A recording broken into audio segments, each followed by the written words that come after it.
Assalamualaikum dan salam sejahtera. Hari ini pada tanggal 9 hari bulan April 2025 berlangsungnya Majlis Sambutan Hari Raya Aidilfitri di SMK Gelegar. Mari kita saksikan.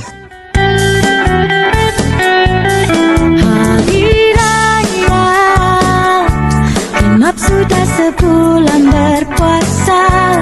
Hari Raya, mari ramai-ramai kita gembira.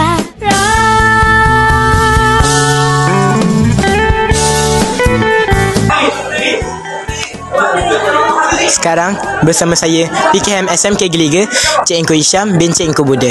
Assalamualaikum Cikgu. Waalaikumsalam warahmatullahi wabarakatuh. Terima kasih.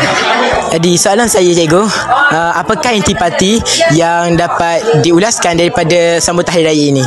Okey, terima kasih Zarif. Terlebih dahulu Cikgu mengambil peluang dan kesempatan di sini untuk mengucapkan selamat Hari Raya Aidilfitri 2025 kepada semua warga Jenses. Jadi peluang yang ada di kesempatan kita mengadakan jamuan pada setiap tahun ini lah peluang kita boleh ambil untuk semua sekali warga Jenses kita menyambung silaturahim dan maaf-maafan di atas segala kesilapan dan kesalahan kita selama ini. Jadi kita semua memang tidak ada kata orang yang sempurna, semuanya ada melakukan salah dan silap. Okey. Jadi sekali lagi saya akan di sini mengucapkan selamat Hari Raya Aidilfitri, maaf zahir dan batin. Terima kasih Cikgu. Sama-sama. Selamat Hari Raya Cikgu. Selamat Hari Raya.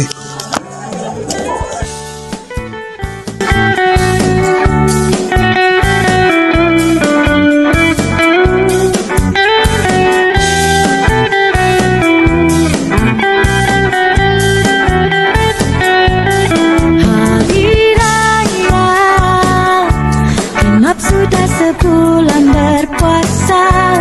Hari Raya, mari ramai-ramai kita gembira.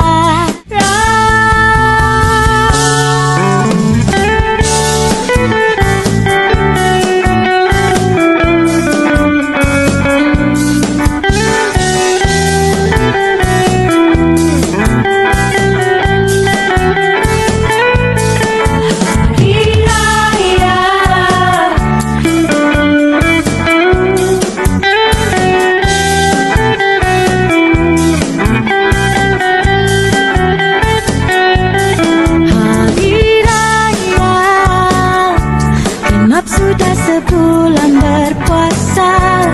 Hari Raya, mari ramai-ramai kita gembira.